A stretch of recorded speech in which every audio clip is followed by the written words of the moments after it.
Hi, patrons. Hey patrons, what are you guys doing? What are you up to today? Watching this video. Is I that what like you're it. I into? like it. And maybe you're watching this video an hour later than you would have last week or the week before Or an hour sooner. or an hour sooner. Either way, whatever it is, I can't keep up. I don't like time changes. Yeah. And the whole like spring forward, fall back, I'm like, I still, that doesn't help me. Because I'm like, forward to me could mean forward in time. So if it was three, now it's four. Or you could say forward numerically. So if it was three, now it's two. Right. Um, and like that would make just as much sense to me. So it's like that doesn't it doesn't help when you're using a metaphor that could go either direction. Like Right. And I'm also not a farmer, so I don't need it. I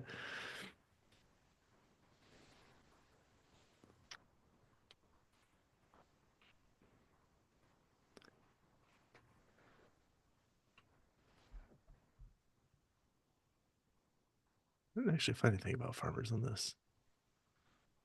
You know, it's funny because I was always told that like daylight saving time was like for farmers. So I'm excited to like I haven't read the notes, so I'm excited to like get into what it's all about.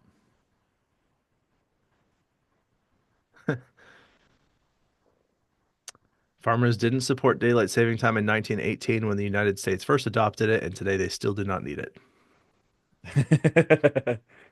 There you That was the go. thing that people like. I feel like I heard that too, and I'm like, I just don't understand. I'm like, I think farmers in particular, of all the working sector, are the people who are the most likely to respond to what the sun is doing and fuck the clocks. Like, who cares what the clocks are doing? It doesn't Right. matter what it says on the like. My schedule will be dictated by the sun when I need to get up before sunrise to do this thing. So like Right. that just means I'm going to be getting up earlier and earlier and earlier during the summer and later and later and later during the winter, and that will just be what my schedule is. And like, why the fuck would I give? Why would I care what the clocks are doing? Yeah, my strawberries don't glow based on the clock. Wait, I need to include this somewhere now in the notes. Sorry.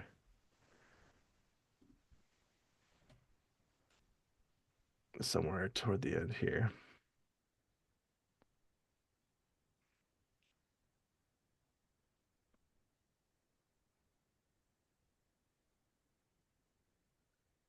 And in France, when they adopted it, the rural community hated it the most. Because it's weird in general. It is weird. It's very strange. So, And for patrons, in case you didn't know what our stance was on this, not in favor of. not a fan. That reminds me of on The Office. They're like, um, "What's your position on?" Because they establish a like PDA room so that people can be affectionate toward each other. Uh-huh. And Dwight's like, "What is your policy on, or what's your stance on masturbation?" And they whisper each other, and then they go, "Pro." He's like, "Yes." Yes. That's so funny. I love that show. Yeah, it's really good.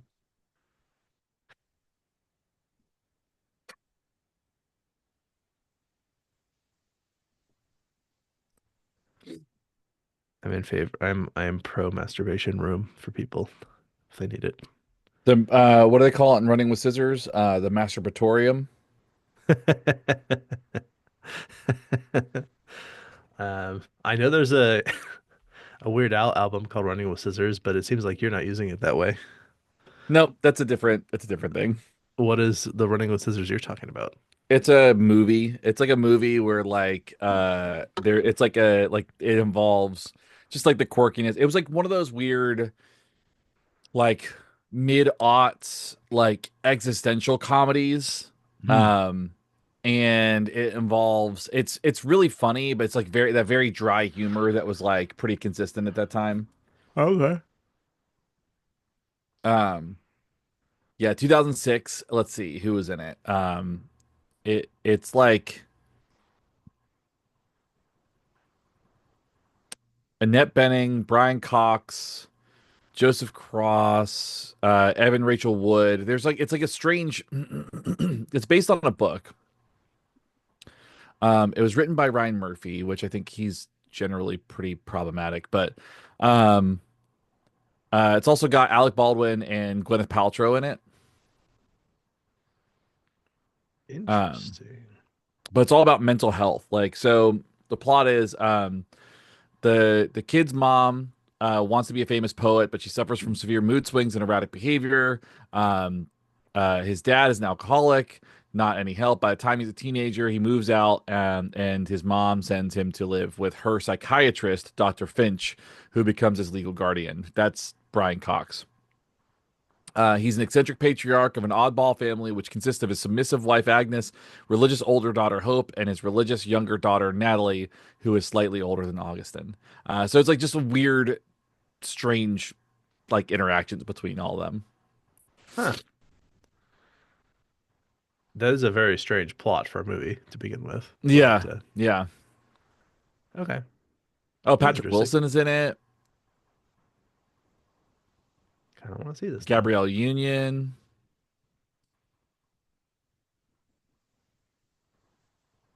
Yeah, there are a lot of cool people in it.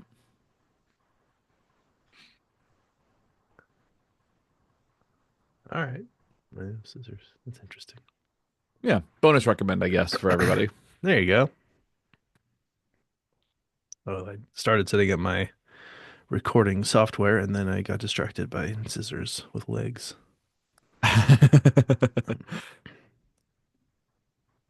Olympic level scissors. That's leggy, leggy, leggy, leggy, scissors, scissors, scissors, scissors. Do you ever listen to Flight of the Conchords? I have, but it's been some time. Um, the first album they had this song called Leggy Blonde. Um, the chorus was leggy, leggy, leggy, leggy, blondie, blondie, blondie, blondie. Uh, So funny. it's just so silly. Um, like the most good-looking girl in the room. Like, and if you're on the street, depending on the street, you're definitely in the top three good-looking girls on the street, depending on the street. Dependent on the street. Yeah. Oh, that's so funny. You're so beautiful, like a tree or a high-class prostitute.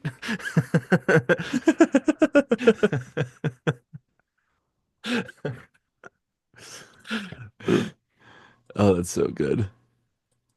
Yeah, word. That one fucking gets me, man. So funny. All right. Ready to do oh actually hold on, I need to check my audio really quick and then I'll be ready to do this. Yes, Keep I am ready to do this. groovy. I should be ready to do this soon. Yes, my audio looks fabulous. Like it's on RuPaul's Drag Race. That's how fabulous it looks. Okay. Beautiful. All right, I'll count us down. Let's do it. All right, three, two, one, go. Welcome to Why We Do What We Do. I'm your very awake host, Abraham. And I'm your spring ahead host, Shane. Oh no. We are a psychology podcast. We talk about all of the things that humans and non-human animals do, and sometimes we talk about weird policies they make to just like throw their day in a blender. Yeah, so today we are talking about daylight saving time. The thing that happens when our clocks change and everybody's schedules are messed up for a week. Yes, and everybody is sad. Yeah, At least in the nobody's happy spring. about this.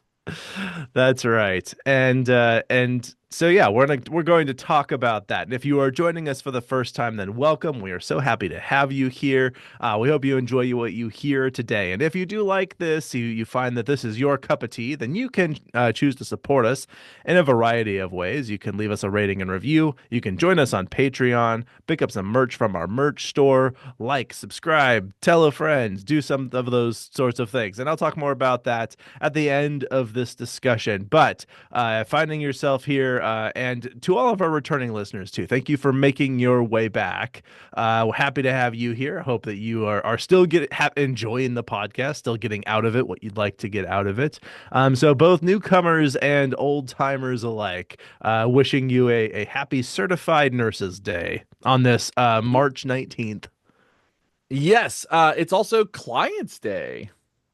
It is International Read to Me Day. Like read me a story. It took me a second. Sorry.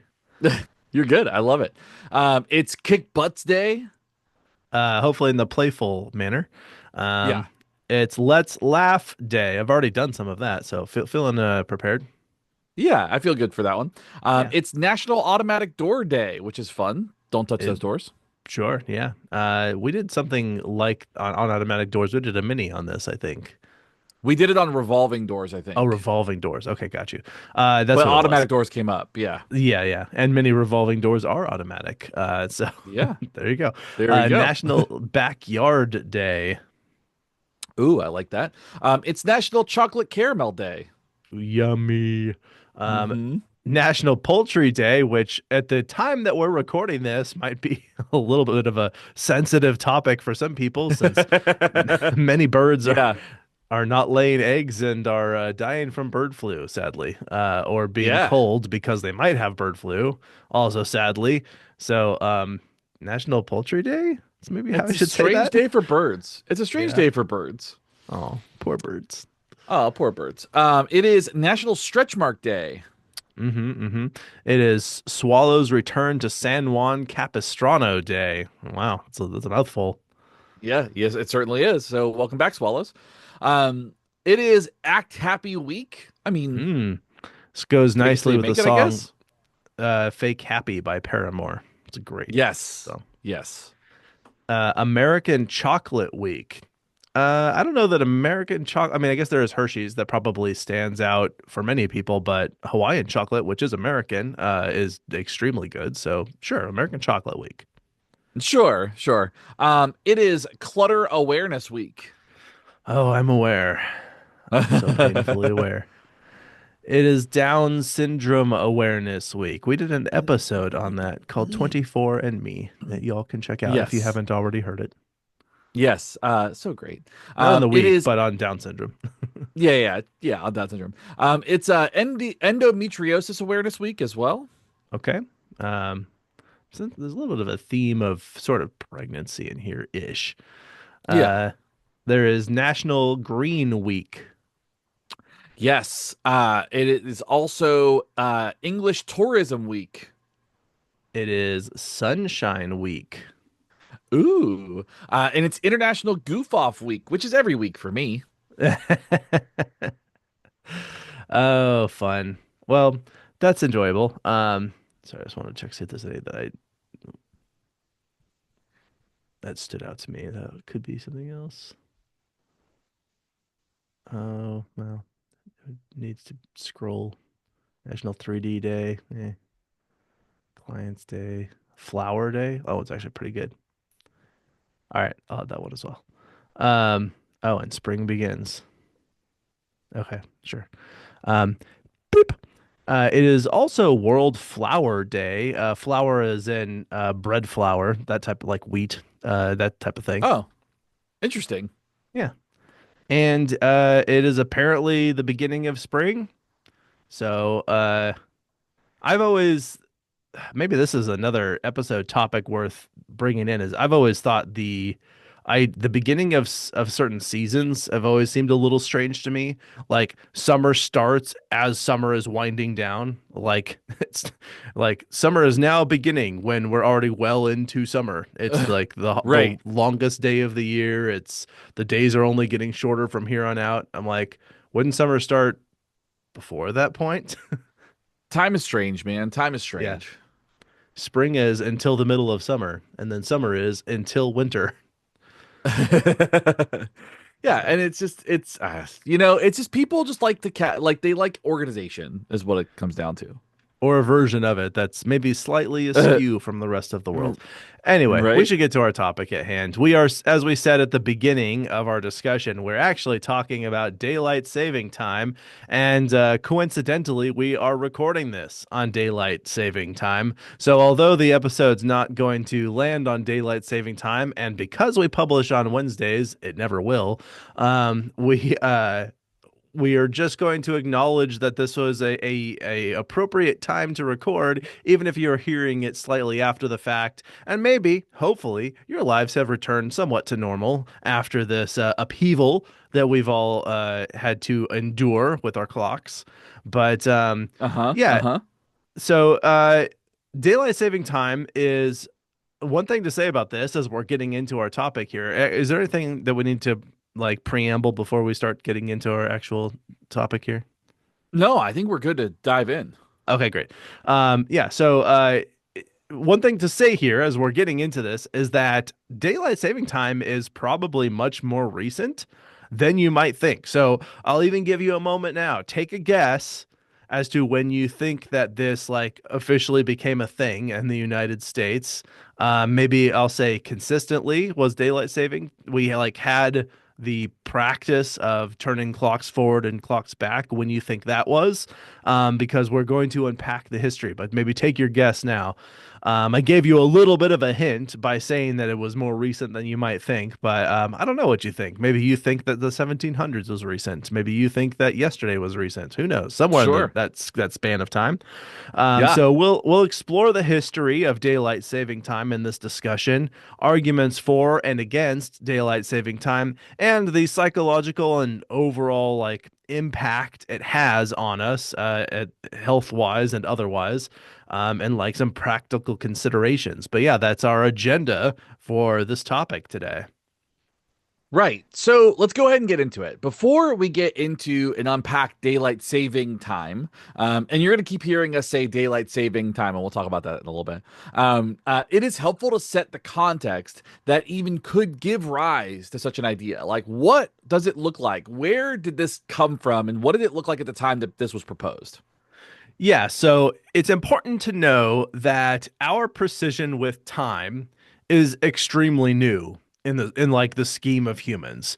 We Sure. talked about this a bit on our episode about jet lag. So if you heard that, this some of this will sound fairly familiar because once there was even a way to actually like reliably start tracking time, it really didn't matter whether your time matched another state's, another city's, or even another person's time.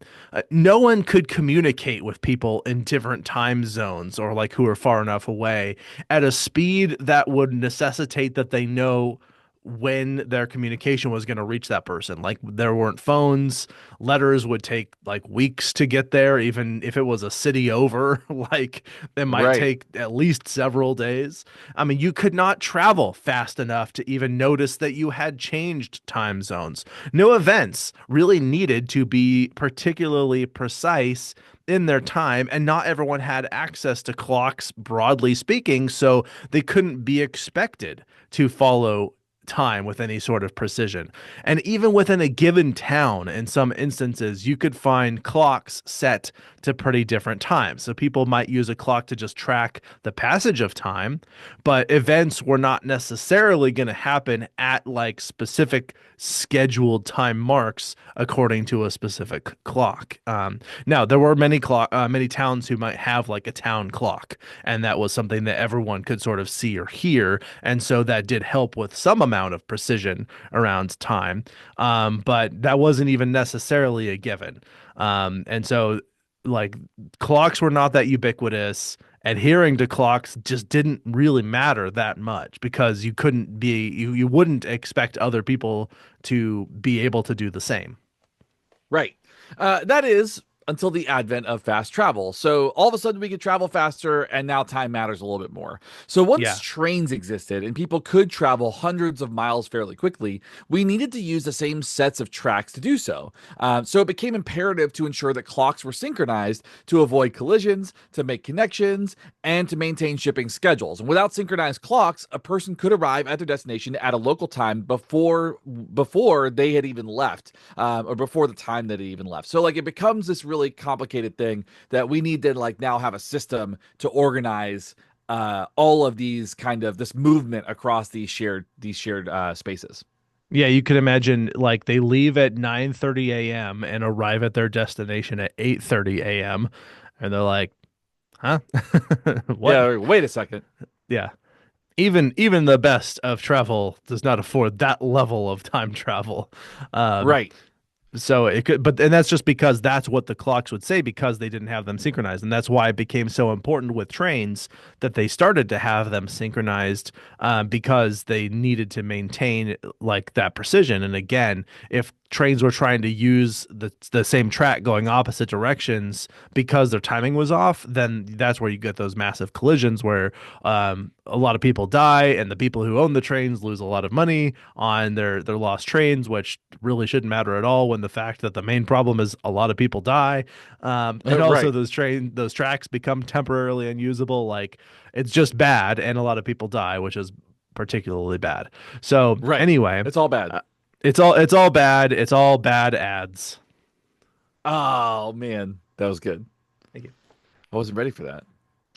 I wanted a segue, and then I was like, oh, that rhymes. I'm just gonna say that. That's a reason, right? Yeah, it works. All right. All right, we are back, and so we've been talking about the advent of travel, making the need for time more relevant and more important. And as the world became faster and more interconnected, precision and time became critical. Thus, we started delineating things like time zones. This happened unofficially in 1883 and officially in 1918 in the United States. So the countries had different points at which those things took place. But yeah, even time zones are like barely a century old in the United Right. States. At least the official time zones that sort of Right. standardize what those time zones are. That's like pretty recent, impressively. And we started with this level of precision and time that was necessitated by fast travel, mostly via train. We then started anchoring other parts of our lives to the clock. We started anchoring work inputs and outputs to specific times on the clock. We started precisely scheduling our lives down to the minute, or even further in some instances. And so Hmm. it that necessity to have time in some places essentially bled into the rest of our lives, where then everything began to run on a schedule dictated by clocks synchronized together. Right. And so, relatedly, as you all know, during the winter months, there are fewer hours of daylight, only about 7 hours and 40 minutes at winter equinox. Once we committed to a schedule, we noticed that it changed how we behaved during the winter months. And during the summer, morning and evening based activities started before the sun rose and ended after the sunset. So, travel took place during the dark. Which earlier, when clocks weren't necessarily that important or even around, like people would just close up around, sometime before sunset and would go about their day. They would leave at first light and go about their day. And that was kind of how they talked about time. It was at high noon just meant the sun is the highest in the sky. So whenever it seems to be there. And people would say like, let's meet at first light or at sunset. And that would be how they arranged their schedule. Now, because we're at this point where we have not even gotten to the actual invention of daylight saving time yet, we'll go ahead and point out that some have credited or attempted to credit Benjamin Franklin with proposing the idea of daylight saving time. But this is pretty patently false, like almost 100%. And there's a few reasons. First, there would have been no reason for daylight saving time in 1784, which is the date that like the document that is cited for this was published that people refer to. Clocks were not even that ubiquitous, and no one had a standard time. This is well before we had time zones. This is well before we we were like really doing much with trains. Like there would be no reason to set back your clocks if most people didn't have one. And even if you Right. did, you didn't use it to dictate your schedule. This is like a century before that, Right. would be a thing. And second, the document that people cite in giving Franklin credit for this idea of daylight saving time is a letter to the editor in France, in which it is titled An Economic Project for Diminishing the Cost of Light, in which Franklin suggested that the Parisians in Paris that they could minimize their candle usage by getting up earlier in the morning. That was what he really said, was like, Right. wake up earlier and you won't have to use so many candles. Duh. Third, but related to the second, is he wrote this as a joke, which I mean, you can kind of just knowing what the letter was about, it sounds like a joke. He's just sort of Right. saying like reduce your need for candles by getting up earlier. So this is not a credible source of beginning the idea of daylight saving time. So we can pretty much reliably say Franklin does not get credit for this, which makes me Right. like him a little bit more. Right. I think it's kind of important to remember that like early colonial Americans were a very irreverent bunch. And I think that's like besides their other Still problems. kind of are. Like I'm not yeah, and we still are. I mean like if you ever wonder like why Americans are so sarcastic and irreverent, it's because the quote the founding fathers per se like those folks were a little bit antagonistic. So Yeah. here we are. The US we come by it naturally is all I'm saying. You know what I'm saying, man? Fair. Yeah, yeah. Um so in 1895 a New Zealand entomologist wanted more daylight to pursue catching categorizing bugs, which I love this idea. Is like, you know what I Yes. should do? I'm going to change the world so I can look at bugs more. Yeah. So he proposed a 2 hour change to provide a couple additional extra hours of daylight. If the clocks would normally say 8 o'clock when the sun set, now it would say 10 o'clock. When he proposed his ideas, some sources say he was met with the same amount of interest, with some Some amount of amount. interest, I should Yeah. say. Yeah. Sorry. Beep. Some sources say he was met with some amount of interest, but not enough to enact a real policy, while other sources say he was criticized and derided for his terrible suggestion. Interestingly, nearly half a world away, a British builder named William Willett, or Willett, which sounds very British, um, William Willett. Yes. He was frustrated at being unable to play golf and ride horses after or before work, whatever. The story is that he like noticed people had their shutters closed when it was light. And he was like, "What a waste." And anyway, but he definitely wanted to play more golf, and it was too dark, and I would think also too cold. In the evening, and so he proposed advancing the clock by 20 minutes each. If I remember correctly, it was either each month or each Sunday or each first Sunday of the month, something like that. There was 8 total changes where he advanced the clock forward 20 minutes until the day was 80 minutes longer. And he stuck to this. Like he self-published a pamphlet called quote "Waste of Daylight" end quote, with his proposal to advance time, and he published this in 1907. So he was a little after. Oh, I forgot to give the guy's name. Um, Shit, hold on. Is William Hudson? I think was or not William Hudson. John Hudson.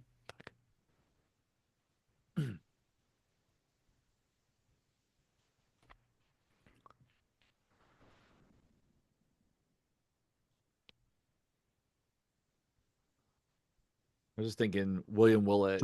George Hudson. I like the idea of his like full name being William Willett Williamson or something like that. That would be really good. Um, Um, Beep. he's just like Will for short. Billy Billet Billiamson. Um, so Williams' proposal was a little bit like he had the similar idea around the same time. But like what we really know is when his pamphlet was published in 1907. And I forgot to actually put in here the New Zealand entomologist, his name is George Hudson, which does not sound very Okay. New Zealandy, but that was his name. So No. sorry, it was George Hudson who really largely gets like mostly gets the credit for this, although many people do cite William Willett as another person who like specifically suggested a version of this. Right. Now, in 1901, King Edward VII put the clocks back 30 minutes so that he could hunt for longer time for longer periods of time. So, people just like their extracurricular activities. That's where this started. Yes. Now, in ancient civilizations, there is evidence that they modified the length of a given unit of time. We'll call it an hour for like convenience. And they did this during different seasons. So what was called an hour might be like 45 minutes or might be as long as 90 minutes. And that was sort of dictated a little bit by the season, which would sort of inform how they might go about thinking about the length of their day and the activities during the day. Right, right. I don't think this bullet point done It is not in done. 1908? So let me finish that really quick. I remember exactly what happened as I was writing this too. Fuck. Sorry. It's okay. Uh, Port Arthur. I think it'd be really fun to record an episode where it's just like completely unedited and incomplete notes, just like to see how that goes. In 1908, in Port Arthur now, thus daylight saving time. Fill in the rest. Um, To choose your own adventure episode. yeah, yeah. So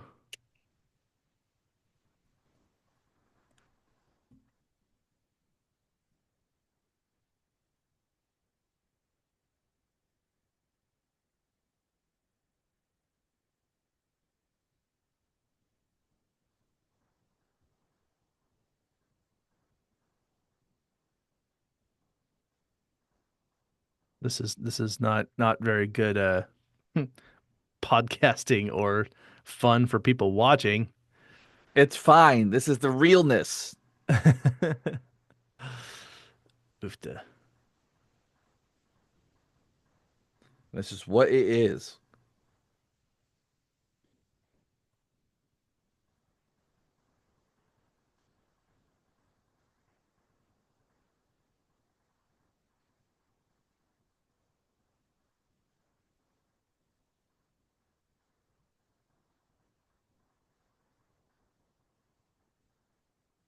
Let's see here.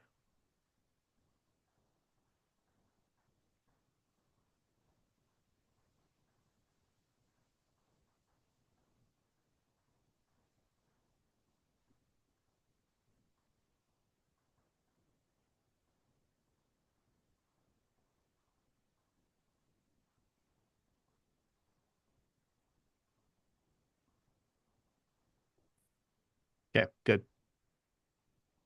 All right. Sorry, I like even knew what I was gonna write there, and I know exactly what happened, but yeah. Yeah, you're good. No worries. All right. Here we go. Beep. So in 1908 in Port Arthur, now called Thunder Bay in Canada, which is a way better name, I think. It's pretty Um, cool. and Thunder Bay rules. It's a shame that Tampa Bay isn't renamed Thunder Bay for the Tampa Bay Thunderbolts, or the Lightning Bolts, like there's the Yeah, Tampa Bay Lightning, which is low the hanging hockey fruit, team. man. So You it's just left just that on the Florida table. messes up a lot of stuff. So anyway, they advanced their clocks by an hour in the world's first full rollout of daylight saving time, or a version of it. Afterward, many other cities in Canada similarly adopted DST measures, and so they actually get credit for the first actual official daylight saving time process. Yes, and we will give credits to the not first and not last advertisement process. Oh, Okay, so we have largely unpacked, a lot of the history here. There's a little bit more we still need to talk about in once we get to the point of daylight saving time, because really up until this point, we've been saying like it didn't exist, there wasn't a reason for it to exist, and then like versions of it started to exist. But right.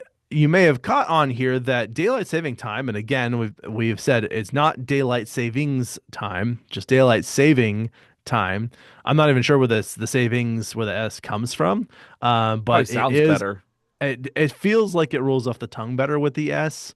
But I think honestly, what it probably is in English, we follow what's called the S no S pattern on plural and singular verbs or nouns with the verb. So, like, if it was daylight saving time, then like that would sound natural to us, and daylight savings time would sound natural to us because that's how we set up our subjects and verbs and Right. grammatically. But so calling it daylight saving time feels like it sort of breaks a grammar rule, I think, in our ear, but that's what it's called. Yeah. It's called daylight saving time.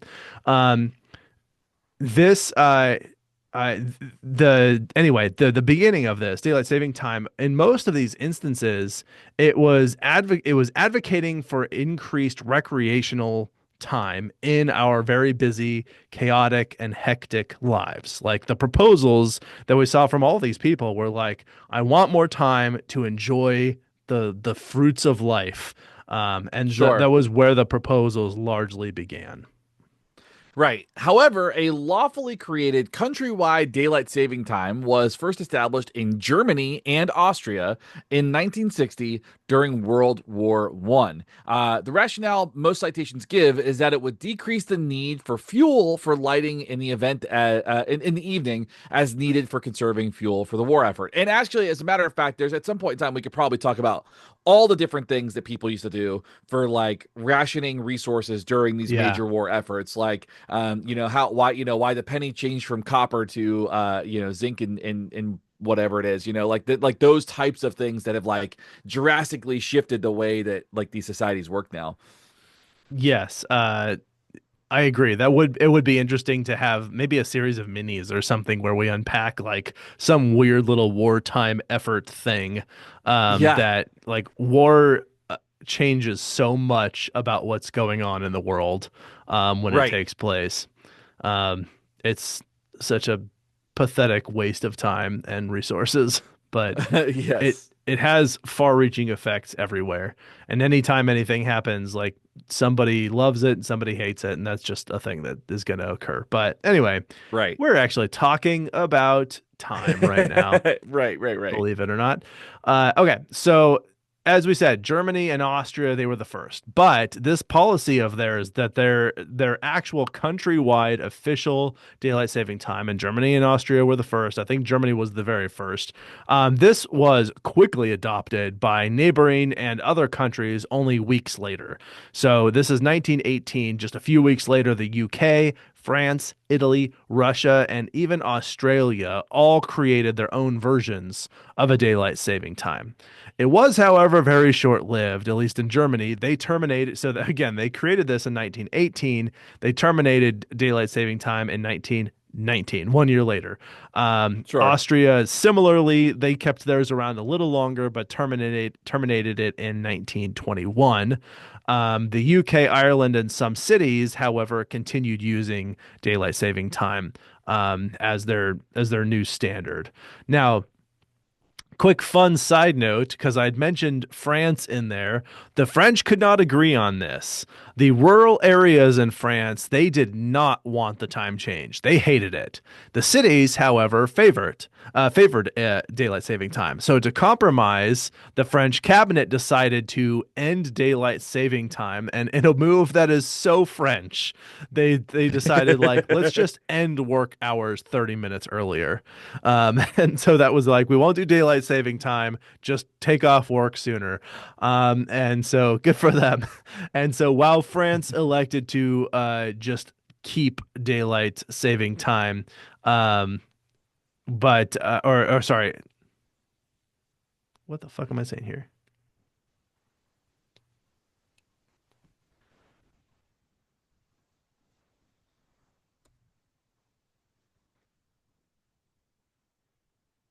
Okay.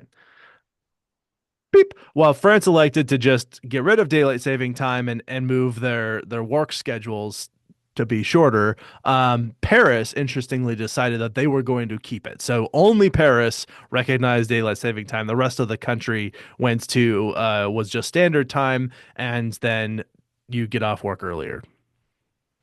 So fun. So the U.S. was not immune to this. They were in this milieu as well.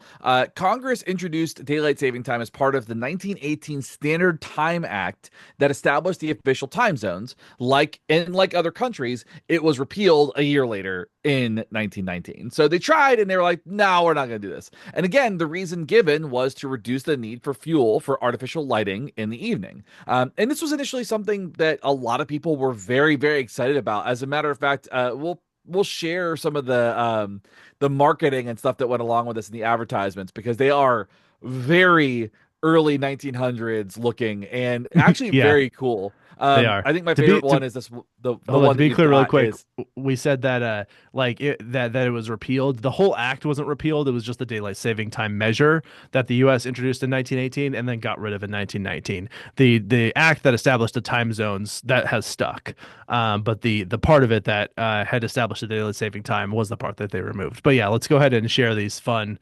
19 teens posters.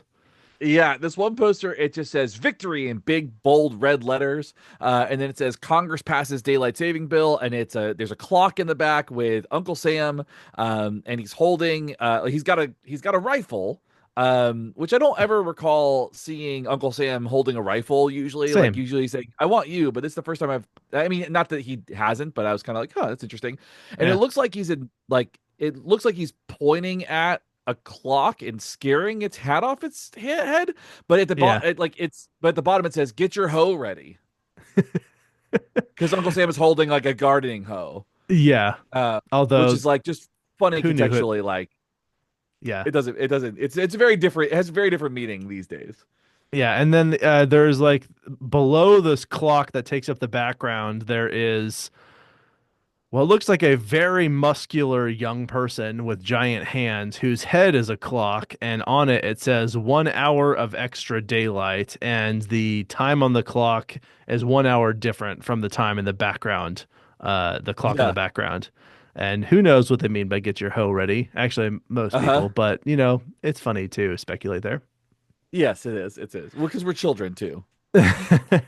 There is also a newspaper clipping that is the headline here reads here is how you gain an hour of daylight beginning tomorrow morning. And then they have a picture, some hand-drawn pictures of someone setting a clock running away from the sun, people smoking in an office, maybe playing tennis, Yeah. going to bed. I don't. It's kind. I'm hard. It's really hard to read. This is an old scan. It's not super well maintained, but anyway, that was another sort of. The whole point of this is just to illustrate that people were pretty jazzed about this at first, even though it lasted all of a year. Right. Right. Right. Exactly. It's really it's just a very much so a time capsule. Yeah. All right. So just to recap really quickly. So not most, many countries of the world established a daylight saving time thing during World War One, and many of them get rid of it a year later in 1919, including the United States. Right. So the next need for daylight saving time would not arise until World War II, again starting with Germany. Just another reason war sucks. In fact, Hitler installed daylight saving time in conquered territories. So now that you know that the Nazis were very favorable towards daylight saving time, how do you feel about it? You feel good about that? You feel good supporting it? Just kidding. We'll get into the arguments for and against, but that it felt like a very sort of like manipulative rhetoric thing to phrase it like that. They're like, Yeah, "What yeah, if I yeah. told you the Nazis liked daylight saving time? Now do you Yeah. support it?" Yeah, and also the Gotcha. Nazis loved cars. Ooh, what are you going to do now? That's right. Um, and Fanta is wrapped up in all that, It's a whole thing. Volkswagen. So Project Paperclip. There's so many things. Lots Anyway, of stuff. so we're talking about World War II now. Like the United States has not had daylight saving time since 1918, and we're now in the 1940s. Okay. And many other countries have also gotten rid of it, although many have kept it in place. But again, so Germany does this, the US followed suit. And interestingly, the implementation of this, and I'm given to understand that for the most part, the implementation of this in many countries looked like this, is daylight saving time. The way they initially would conceive of it was year round. Like it was just like we are now permanently changing our clocks in this direction. And so during World War II, the year-round daylight saving time began on February 9th, 1942 and lasted until September 30th, 1945. They were not changing the clocks during this time. They moved the clocks ahead, kept them there for 3 years, 3.5 Right. years.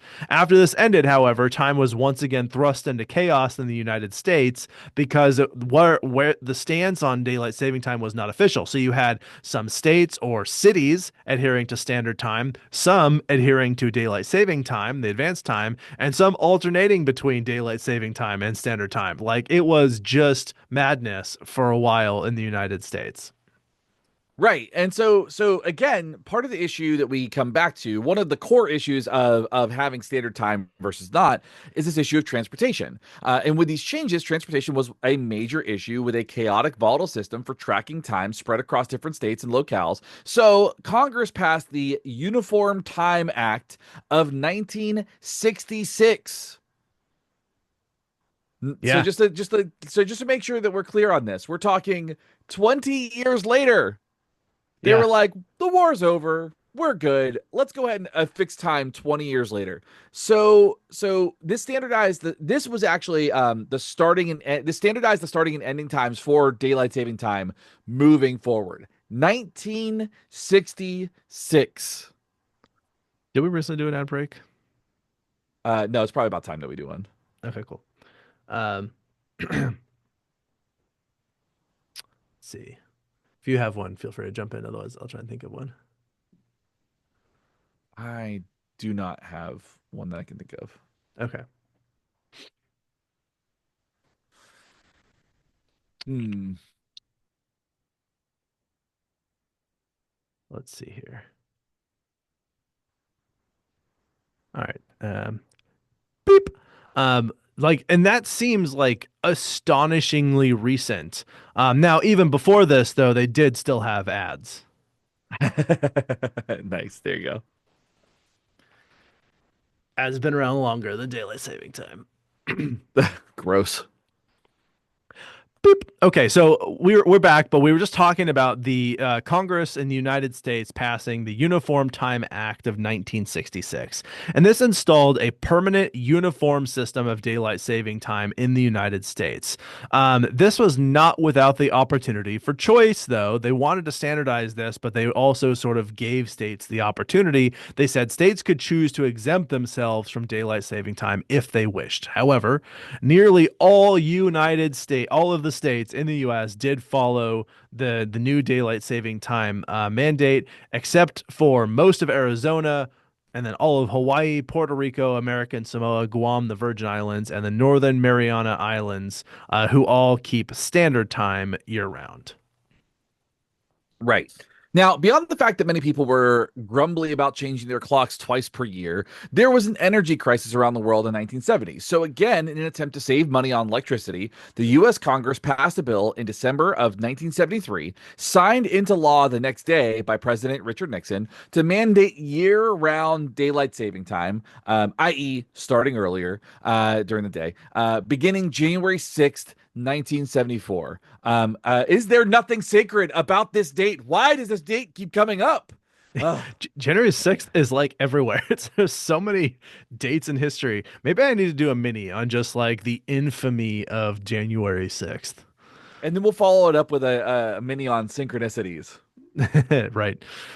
So anyway, so what we mean by this is it was like so remember that it at 2 o'clock the clocks right now automatically roll ahead an hour. So like as soon as the clock goes from 1:59 to 2, instead it goes from 1:59 to 3 a.m. So that 3 a.m., like that new standard that they have set, that became permanent. They're like, we're just going to go ahead. So people were very much in support of this. December, they put this into action. They signed the bill into law. January 6th, it goes into law. And as I said, initially support for this had been very high, but this is, as a reminder, January 1974. By the end of 1974, Richard Nixon has resigned following the Watergate scandal, and the permanent daylight saving experiment had gone from mostly favorable among the public to mostly hated by the public, and it was abolished. And the U.S. once again returned to the biannual changing of the clocks at the beginning of like spring and toward the beginning of winter. Right. So with all of that being said, the dates have changed in the US a lot of times. So are you ready for a bunch of numbers and a bunch of dates? Because here we go. This is Yeah, history, baby. I'm ready. So in 1975, DST began on February 23rd, ending the last Sunday in October. 2 years later, it started the last weekend of April. In 1987, it moved up to the first Sunday in April. And since 2007, DST starts on the second Sunday in March and ends on the first Sunday of November. Yes. So only since 2007 have we had like this current system that we're on right now. Right. Which is again like I remember daylight saving time as a kid. I know that it has always been a thing everywhere that I have ever lived. Yeah. And I did not ever recognize how much it had actually changed or like that it Right. changed, I guess. At least I wouldn't have known in 1987. I was not aware of time back then. Right. Right. Not in Exactly. meaningfully anyway. But in 2007, like I don't remember that being a thing in 2007 because like retro, like in hindsight, that was not that long ago. I mean, we started the podcast only 10 years after that. So that's the thing. It's wild. Anyway, yeah, all those dates. In March 2022, the U.S. Congress again passed a bill to try and end daylight saving time, and you've heard us call it also DST, daylight saving time. You know, Yeah. they attempted to end daylight saving time essentially by making it permanent. So saying like what they were ending was the changing of the clocks. Although even though this passed in 2022, it has not actually gone into effect. There has been some renewed interest recently in some permanent change, but there is debate over whether the change should be to make it permanent standard time or permanent daylight saving time. So we won't change the clock, but either we're an hour ahead or an hour back. An hour back really is just like we don't change anything. Daylight saving time is where the change actually takes place. But Right. today, over 70 countries around the world use some sort of system of daylight saving time. Right, right, right. So let's talk about the science of this real quick. I think we're talking about this thing that we've been doing for a century, trying to figure out what works, what doesn't work. We've gotten public approval, and we have gotten public disapproval. So what does the science say about this? I think the first thing we have to talk about, and this is going to be more U.S. specific, about a third of Americans say they don't look forward to the time changes. They don't like it. As many as two-thirds say they would like the change to stop altogether. Although, when pressed for what it should be changed to, half say standard time, a quarter say DST. Most of the rest say keep the system as it is. And a separate poll found slightly higher support for DST. Yeah, so that is very American centric, but it's kind of split. Like it's hard to we have not been able to find consensus in the last few polls as to whether we should, if we were going to get rid of the change, what are we putting in its place? Are we going back to standard time or are we keeping the daylight saving time change permanent? And there are arguments for and against that we will get to.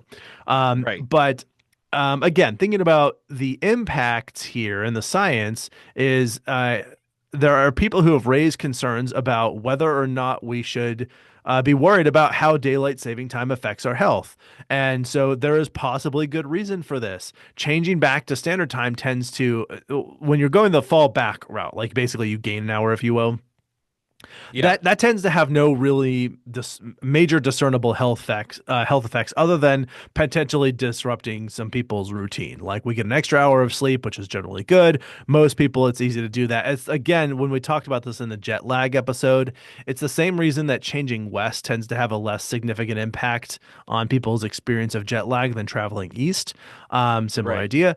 However, jumping ahead and losing the hour of sleep, that has been associated with just a myriad of health problems. Absolutely. I hate losing an hour of sleep, like Yeah. I did today. Ugh. Yeah. Yeah. Now, during DST, we lose morning light by waking up when it's darker out, and it disrupts the body's natural circadian rhythm and decreases our morning alertness. So that is one thing to think about when we talk about those sleep hygiene. So that's the first kind of thing. The second Yeah. thing is that the increase. I'm sorry. Do you want to No, go no, ahead? no. Go ahead. Yeah, you're great. Okay. All right. Beep. The second thing is that increased light later in the evening delays the body's natural release of melatonin, which is what makes us feel drowsy, meaning we are likely to experience issues falling asleep during DST. And this is particularly troublesome for teenagers who experience extra melatonin release corresponding with their other raging hormones. So teenagers have a really hard time with DST. Yeah, yeah, particularly because that change in light is affecting their experience of it, and they're already having uh more intense sleep going on, and so being woken Right. up in a cycle that is like trying very hard to have momentum. And then the third thing here is that the extent to which this effect is felt, um, this is related to these health problems here. Like you might ask the question, like, how could we tell that that's really what's going on here? And one way is that you can study people along the eastern and western edges of a time zone, because you know the time zone lines that we made, they were set up for practical reasons. Like this is kind of a relatively clearish line to say when the time changes. But if you're like right on the edge of a time zone and you walk a couple miles to the west and now you're in a different time zone, like you'll notice the sun doesn't really care where you are, and that its Right. position in the sky is not affected by the fact that you have now crossed that line, right? And so the people on the eastern side of a time zone, they're going to receive sunlight earlier in the morning than people on the western edge of a time zone, even though their clocks say the same thing, right? Which makes perfect sense. Like that's what happens when you Right. have a spherical planet that is spinning toward and away from a very Says large, you. a very large light source, says science and me. Um, so anyway, considering this, the fact that there are going to be different exposures to light depending on whether you're on the eastern edge of that time zone or the western edge of that time zone, a study found that people on the western edge of the time zone, they did in fact get less sleep than average. They had higher rates of multiple diseases, including diabetes, heart disease, obesity, and even breast cancer. And in fact, other studies found that other cancers were generally higher among people living in the western edge of a time zone. So there was like a statistically significant difference in health effects that were poor when you were toward the western edge of a time zone when you got light later in the morning than people who were on the eastern edge of a time zone who got light sooner in the morning. So it's not windmills that cause cancer, it's the edges of time zones. That's what I'm learning from this. And windmills. No, not windmills. And windmills. Yep. Yeah. And they're killing all the birds. Oh Yeah. man, this is so bad. We should go back to coal. And they're burning All so right. many fossil fuels, which are You so know, bad, except when they're so good. except when they're so good. Now, some other concerns people had about permanent DST was that it tends to be darker in the morning during the time we are getting ready for and leaving for school and for work. This means kids are standing in the dark waiting for a bus or walking in the dark or driving in the dark. And when the US adopted permanent DST in 1974, there were reports of increased accidents of drivers hitting children, including 8 fatalities. Yet another report showed that the actual increase in pedestrians being struck by cars in the morning from the prior year was barely noticeable, increased by from like 18 to 20 for the month of February. And the accidents had actually decreased in the evening. Right. So there's not like it seems like you're observing a trend or something that's meaningfully different. And when we look at the actual numbers, it starts becoming less clear how meaningfully different it may or may not be. But really quick, Shane, knock knock, Who's there? interrupting cow. Interrupting Cal who? Ads. Oh, no.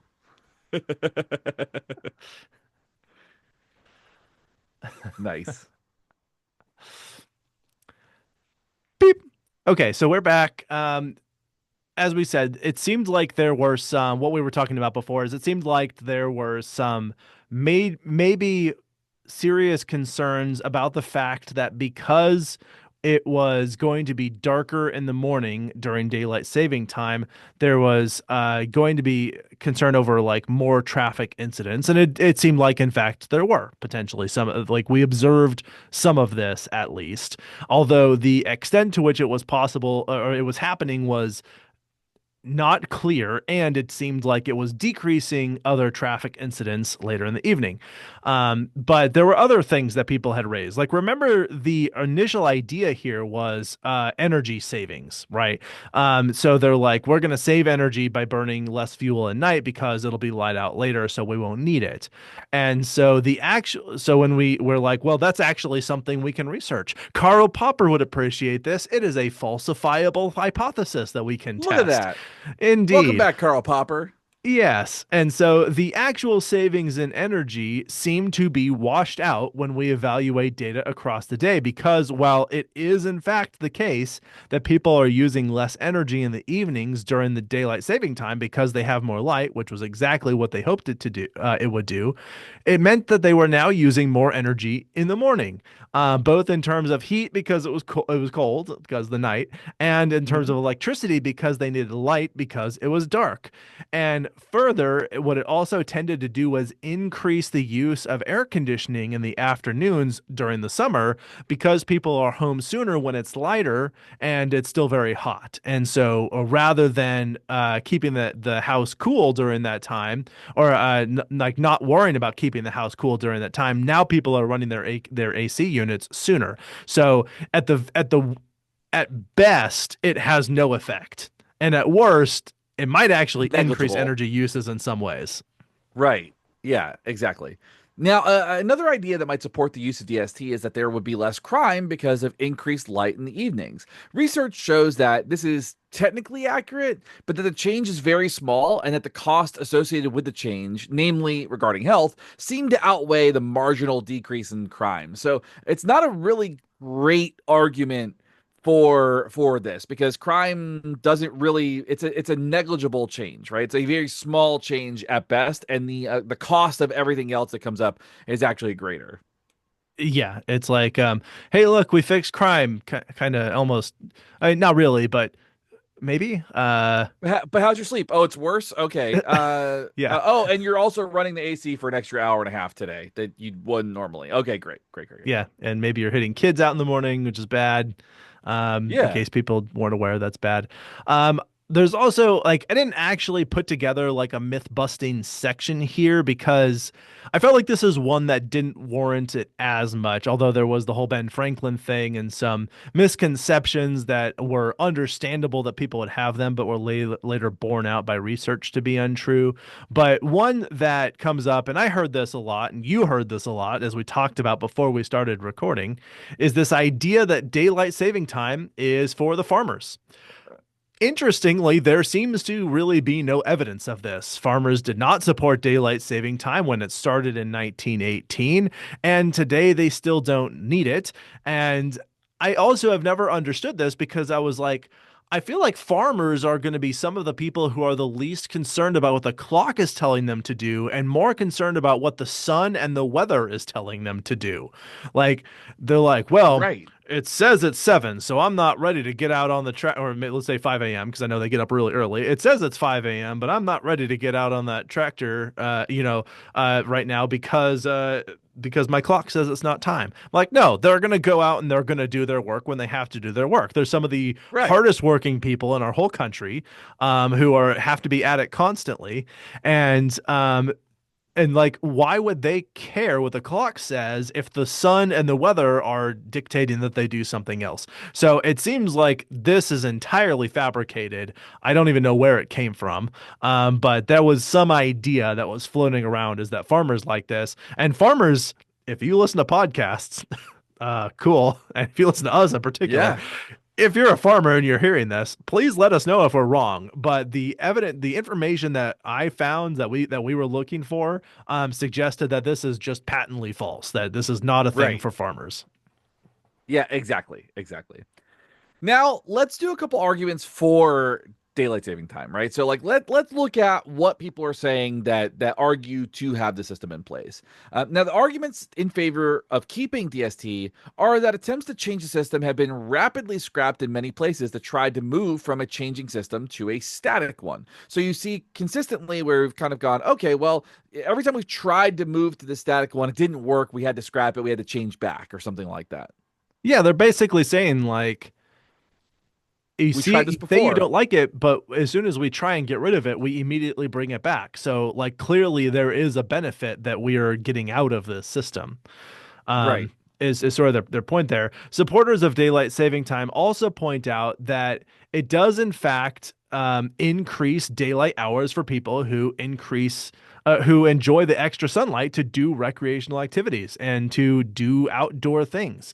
And that by itself actually does tend to have a generally positive effect on health. So that like giving people the opportunity to spend more time out enjoying life and what life has to offer because they've got more light to do it is ultimately better for people. So that's one of the sort of arguments they make there.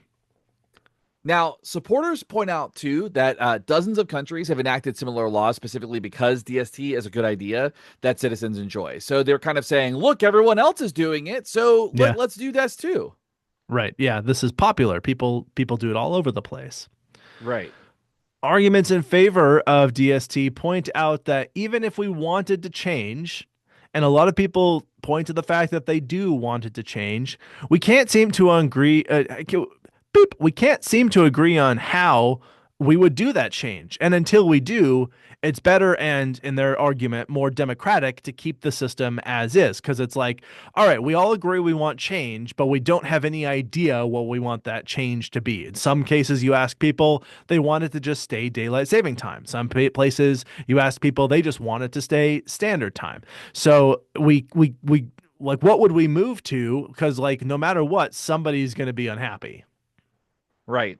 A And then lot of supports for somebodies. DS a lot of somebody's. And then supports for DST actually also argue that DST does not make sense for locations fairly close to the equator, as they are already going to get more sunlight anyway and won't be able to realize the benefits of DST, which will have a greater and more noticeable effect in more northern or southern areas of the world. Thus, they argue it isn't a universally good idea, but a geographically good idea for people far from the equator. Yeah, so like they essentially have nuance to their argument. They're saying like, look, we don't think that everyone will benefit from this, but like there are people who will. Let's let them have it, which I think is like an actually kind of thoughtful, appropriate way to think about how we might specifically enact policies. And they point to the fact that like, and we'll get to the second, but like Arizona and Hawaii don't have this, and they also are closer to the equator than many other parts of the United States. Florida is even closer than at least Arizona, and would potentially enjoy this. Although Florida is actually where the issue with it being too dark in the morning and kids being in danger from traffic, where a lot of the complaints began during daylight saving time. So interesting weird conundrum there, but yeah, so that's I do appreciate that they sort of are taking a more nuanced position on this. Right, absolutely. All right, but so those are some of the arguments for, and I feel like that mostly captures like the gist of what I saw. That felt like these were really good faith attempts to like have a legitimate conversation and advance discourse on this. And there are arguments that are against this. So detractors, the people who don't want daylight saving time, they point out that most people, when you do a poll, they strongly dislike the changing of the times. In fact, in recent years, support for eliminating DST has finally significantly passed support in favor of keeping at least the change. People hate it. They want it gone in one form or another. They were just like, whatever it is, stop making me change my clocks, stop messing up my sleep, just settle on something and stay there is sort of where people are Right. at. And that's one of the points they're making is they're like, look, we understand that we might not necessarily agree on the exact solution, but we all hate this and think it's a problem. So let's do something, whatever it is. Anything is better than what we're doing now, is what they're Yes. arguing. Yeah, essentially. Uh, Yeah. Now, arguments against DST point out the myriad health issues or health problems associated with DST and the lack of other tangible benefits. Crime is barely lower. Energy savings don't actually exist. So all the reasons why people are talking about DST don't really they don't hold any weight. They're just incomplete or inaccurate arguments. Yeah, and that's actually why I didn't include that as part of the arguments for, is I think the people, again, who are arguing in good faith for why they think we should keep it, they don't even use this idea of saving energy because they're like, I mean, that's not a legitimate thing. Like it doesn't even seem like that's not how it started. It doesn't seem like those benefits are real. So anyway, the point here being that like there's so many problems with it. The people are sort of saying, yeah, let's just get rid of it. Right. Arguments against DST also point out that it is just confusing to have to completely adjust our clocks and orientation to time twice a year, spending most of our time in a system that does not as closely reflect the natural light cycles as our original sort of daylight activities were oriented.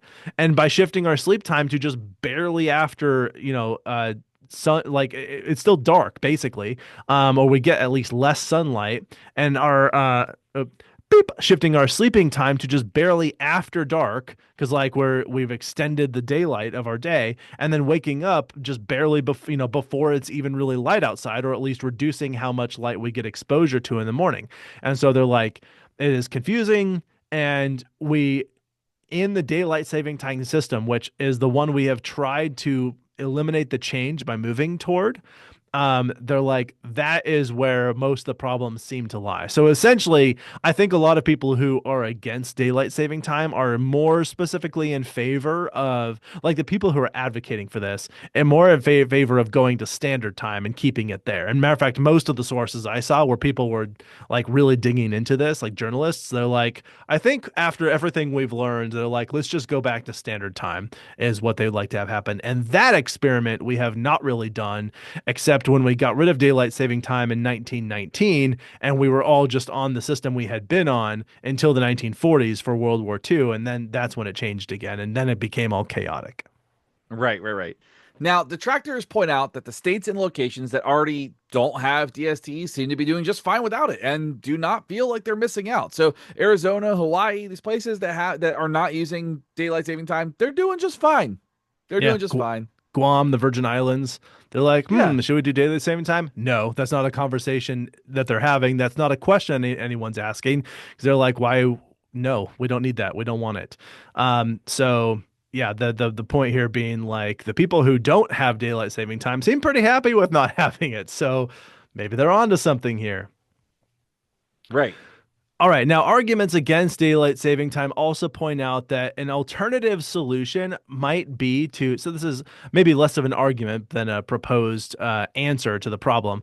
But they suggest that maybe what we do is we simply shift our scheduled activities during the summer months. I mean, possibly we shift them permanently, but they're sort of saying, like, as they did in France, they're like, why don't we just plan to end work a little earlier, end school a little earlier? Whatever it is, let's like, if people want more daylight, let's just change the activity we schedule to give ourselves more daylight.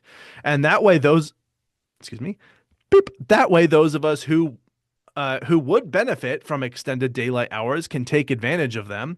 Well, those of us who like this wouldn't really affect, they can just carry on business as usual. They don't need to if if we're not changing our clocks at all, then the people who wouldn't benefit from changing their schedule can just go about their schedule. But the people who Right. would benefit from that, they can just change their schedule, and we don't have to worry about doing anything to the clocks. We just say like this is when scheduled activities take place or don't take place, which does to me seem like a fairly reasonable solution. Yeah. I mean, I think I land on just a universal time, like Same. universal global time, and then everybody just adjust their schedules accordingly. Yes. I that is where I fall on this. Is like I feel like whoa. Siri. Whoa. Boop. I feel like I had a more I had a stronger, more one-sided opinion of this before like digging into the information and really having like an open mind to hear all sides of this and learn about it. But I still like having learned about this, I do feel like the best answer is let's get rid of the change, let's adopt standard time and just move to that one universal time. And like I personally haven't felt very strongly about whether or not we stick with daylight saving time and make that permanent or stick with standard time and make that permanent. The more I read about this, the more I felt like standard time made more sense. But if we did just pick daylight saving time and we're like, we're just going to stay with that forever, I'd be like, okay, you know, that wouldn't Right. have been my first choice, but at least we don't have to deal with the change. So I do wonder when they do those polls and ask people whether they would prefer to stick with daylight saving time or standard time. I'm like, I don't know if they're also asking people, how strongly do you feel about that? Or if they're just asking them, which would you prefer? And then saying, like, people are divided on this issue. I'm like, maybe they might just be saying, I don't know, either's fine. I guess this would be my Just make preference. a decision. Yeah. But and so like in that case, they maybe split down the middle, but not really feel that powerfully about it. Which is kind of where I am. I'm like, I just want the change to stop. I would prefer it be standard time, but I am okay with it being daylight saving time as long as the change stops. That's where I fall. Yeah, same. All We right. solved it. We solved it. Very good. We'll see if anything ever comes of this.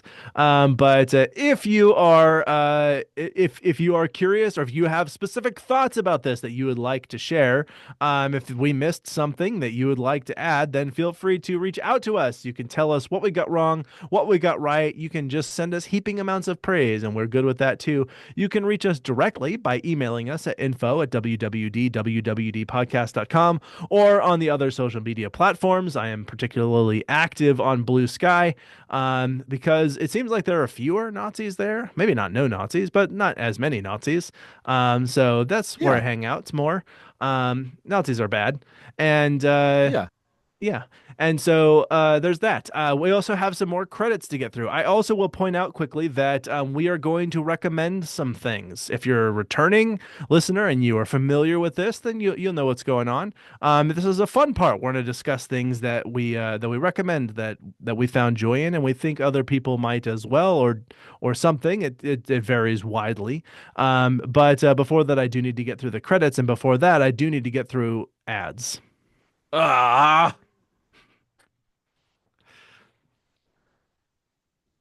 All right, we're back, and I will quickly say thank you so much to everyone who is listening. Thank you for recording with me today, Shane.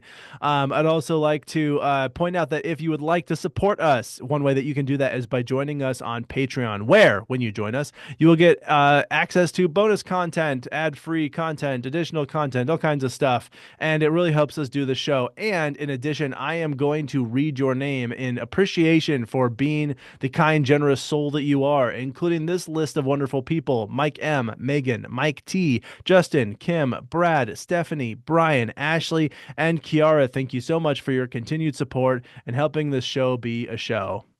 Yeah, y'all are the best. You're keeping the lights on. Indeed. Writing and fact checking from Shane and myself. Our social media coordinator is Emma Wilson, and our sound person who makes sound good is Justin. Thank you so much for all you do, Justin. We love you with all of our hearts. Indeed. Is there anything that I missed or anything you would like to add before we recommend things? No, I don't think so. Okay, let's recommend some things. I'm just going to Yeah. recommend. I'll jump in real quick with my recommendation. I'm recommending a TV show. I'm not quite finished watching this TV show. I started late and I'm getting caught up. But this is a TV show called What We Do in the Shadows. For those of you who are unfamiliar with it, this is sort of a. It is a mockumentary style comedy about vampires, inspired by a movie called What We Do in the Shadows that was also very fun and very good. And the TV show is hilarious. It's very silly. The idea there's this documentary crew that is following vampires around, doing the vampire thing. Of course, this is all fictional and very fun and very silly, but hilarious hijinks ensue.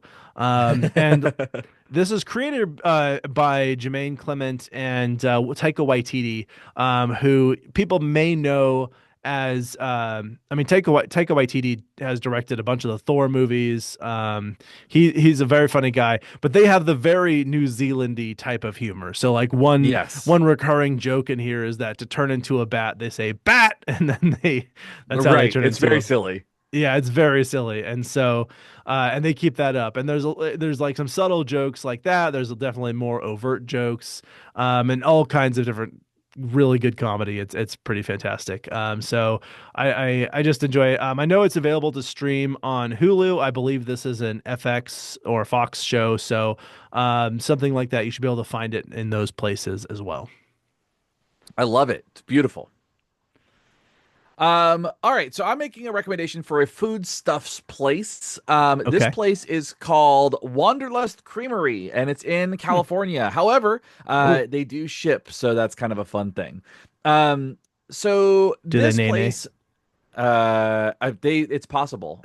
It feels Watch them ship. they do have banana stuff. Like Watch they them nay watch nay. them shit. We could watch that. We could watch them all though. Do all those things.